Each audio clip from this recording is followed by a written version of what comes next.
मेरे सामाजिक परिवार के सभी साथियों को यथोचित अभिवादन। आपसे मेरा आग्रह है कि आप इस वीडियो को शुरू से लेकर अंत तक जरूर देखें और वीडियो को अधिक से अधिक साथियों को शेयर कर कस्बा परिवार को बढ़ाने में मेरी मदद करें। महिला सशक्तिकरण के लिए समर्पित कस्बा के आज के अंक में हम बात करेंगे भारतीय नारी शक्ति का प्रतिनिधित्व करने वाली उमा भारती जी की।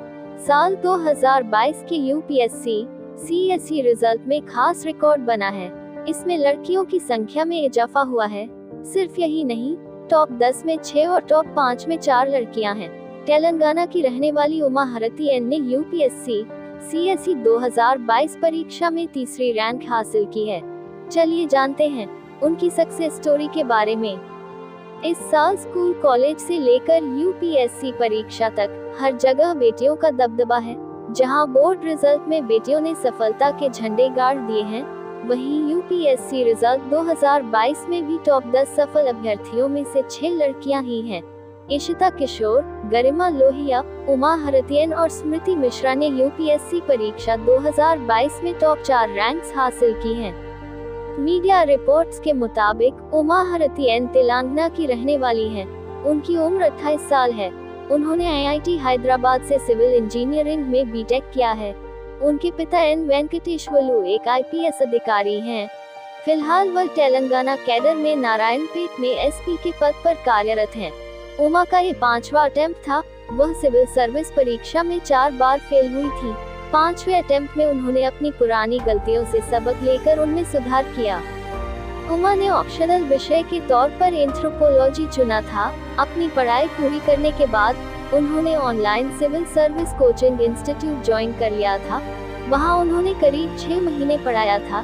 इसके बाद वह कल्चरल एक्सचेंज प्रोग्राम में शामिल होने के लिए जापान चली गई थी। उमा भारती एक बार और इंटरव्यू राउंड तक पहुंच चुकी थी। उमा भारती के लिए यूपीएससी परीक्षा का सफर बहुत कठिन रहा है। इस दौरान उन्हें अपने परिवार का काफी सहयोग मिला।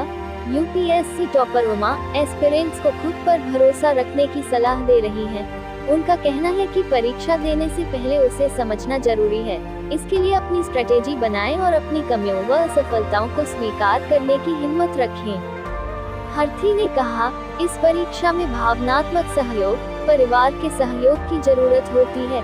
इंफॉर्मेशन और कंटेंट, किताबें ऑनलाइन तो मिल जाती हैं, लेकिन भावनात्मक सपोर्ट, परिवार का सहारा नहीं मिल पाता। यह जरूरी है। जिन छात्रों को अभी तक सफलता नहीं मिली है, उनके लिए भारती ने कहा कि युवाओं को निराश नहीं होना चाहिए। अपना उदाहरण देते हुए उन्होंने कहा, मैंने पिछले 5 सालों में अपनी तैयारी के दौरान कई असफलताएं देखी हैं। सिविल सेवा के उम्मीदवारों के माता पिता को एक संदेश देते हुए भारती ने कहा कि उन्हें अपने बच्चों को उनकी क्षमताओं पर संदेह किए बिना अपने सपनों का पीछा करने देना चाहिए। उन्होंने बताया कि शिक्षा और महिला सशक्तिकरण रुचि के क्षेत्र हैं। वहीं भारती के पिता अपनी बेटी की सफलता पर काफी खुश हैं।